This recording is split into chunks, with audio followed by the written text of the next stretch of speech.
guardo la soledad, el miedo enorme de morir lejos de ti. Qué ganas tuve de llorar, sintiendo junto a mí la burla de la realidad. El corazón me suplicó que te buscara, que le diera tu querer. Me lo pedí al corazón, entonces te busqué creyéndote mi salvación. Y ahora que estoy frente a ti, parecemos ya ves dos extraños, lección que por fin aprendí. Cómo cambian las cosas, los años, angustia de saber muertas la ilusión y la fe. Perdón si me ves lagrimear, los recuerdos me han hecho mal.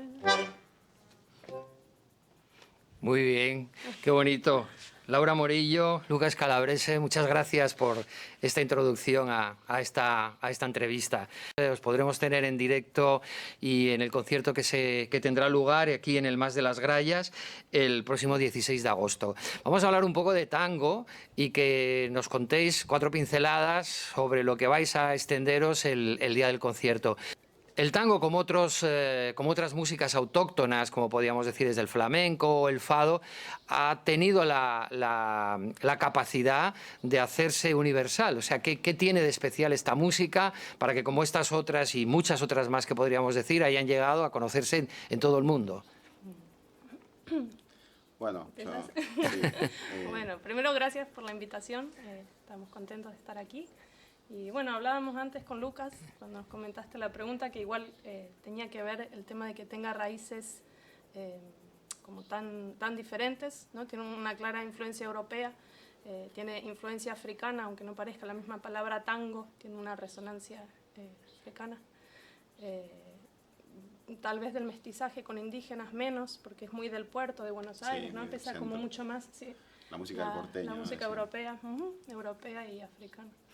Igual eso permite que se sienta identificada mucha gente, ¿no? A nivel mundial. Claro, hay mucha gente que ha interpretado tango, que ha compuesto tango. Quizás la figura de Carlos Gardel sea la más icónica, ¿no? O la que ha permitido que el tango sea como mucho más conocido. Pues un poco también la pregunta obligada es ¿por qué Gardel, qué tiene Gardel de especial para que esa música, para que él haya sido un poco el hilo conductor del tango a nivel internacional? Se ha escrito mucho, ¿no?, sobre Gardel. De hecho, tiene muchas sobrenombres, ¿no?, como se dice en la Argentina. El mudo, el hombre de la lágrima en la garganta, el zorzal criollo. Creo que bueno, de alguna manera su voz, la calidad de su voz es indiscutible, elogiado hasta por Caruso en esa época.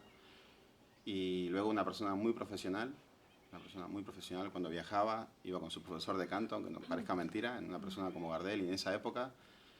Y luego, bueno, las bellas composiciones que ha hecho, como Volver, El día que me quieras, unos tangos que han quedado y se siguen grabando hasta el día de hoy, ¿no? Eso creo que, bueno, han sido muchas de las cosas que hacen que sea Carlos Gardel el número 1, como se dice. Además que fue uno de los primeros exponentes del tango que empezó a viajar afuera, estuvo muchas veces aquí por España, Barcelona, Madrid, Vigo, muchos sitios estuvo y gustaba mucho aquí. El tango, como cualquier otra música que tiene años de trayectoria, ha tenido una evolución. ¿Cómo empieza cuál es el origen del tango y hacia dónde ha derivado y hacia dónde puede derivar la música de tango? Bueno, ha habido muchos artistas que empezaron, digamos, ya no era lo básico, sino que eran personas muy estudiosas, grandes músicos, y empiezan a hacer el tango cada vez. Dicen que es una de las músicas que más ha evolucionado de la música popular.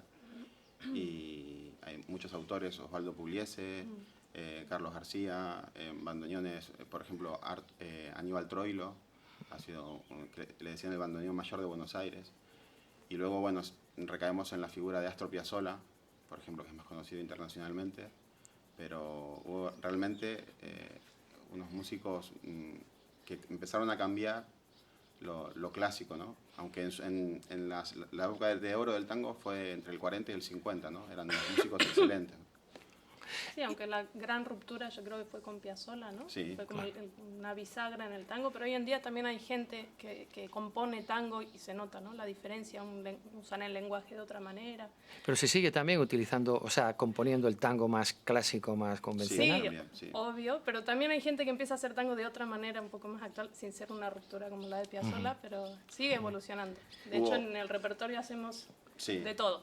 Sí, Desde sí. lo- Hubo bandoneonistas muy grandes como Pedro Mafia, Pedro Laurens, admirados por Astor Piazzolla.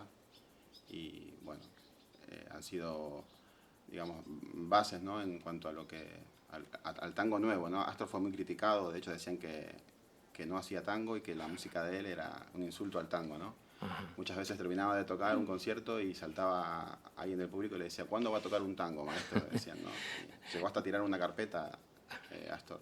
Bueno, está pasado con otros músicos de Con todo, otras, ¿no? En todos música los en estilos, flamenco, yo creo. todo lo Sí. que ha supuesto una ruptura siempre ha tenido unos críticos que bueno, que consideran que el purismo este se pierde, ¿no? ¿Quién, bueno, estamos en los tiempos en los que vivimos ahora, qué figuras destacaríais o qué nombres podríamos destacar del mundo del tango? Hay muchas mujeres ahora, a mí se me ocurría, antes hablábamos, Adriana Varela es una, pero creo que hay más. Las características de Varela quizás es lo que hablábamos, ¿no? Es decir, esa voz, ese fraseo que tú comentabas, ¿no? No sé si hay alguien más que se pudiese destacar. Bueno, hay muchas cantantes hay, pero realmente yo creo que hayas dado en la, digamos, para mí, ¿no? Eso es algo personal, de las mujeres creo que ha sido la, digamos, como quien dice, la última de lo que es, sobre todo por la forma de interpretar. Por ejemplo, en el tango siempre digo que Gardel, Julio Sosa y Roberto Goyeneche han tenido estilos completamente diferentes, porque Gardel, hay datos que llegó a grabar hasta casi 1000 temas, Gardel. Y en la época eso es una cosa impresionante. Hay una versión que dicen que grabó 700, otras que dicen que se acerca a 1000. Pero Gardel tenía una voz privilegiada. En el caso de Julio Sosa era un barítono, una voz brillante, una voz limpia. Y luego aparece Roberto Goyeneche con una forma de interpretar el tango única, ¿no? Su fraseo, su forma de decirlo el tango, ¿no? Porque ya de mayor seguía haciendo giras, Japón, bueno, por muchos sitios, y era la forma de decir, que nosotros es el fraseo, ¿no? de cantar. El día 16 estaréis acompañados también de Pablo Martorelli a la guitarra y os tendremos aquí los tres, bandoneón, guitarra, voz. Pues puede ser una velada maravillosa. Recordar pues que nada, que nos veremos el viernes 16 a las 10:30 de la noche aquí. Gracias, estas entrevistas que hacemos introductorias a los conciertos y nada más, que nos vemos aquí en el Más de las Grallas el día 16. Muy bien.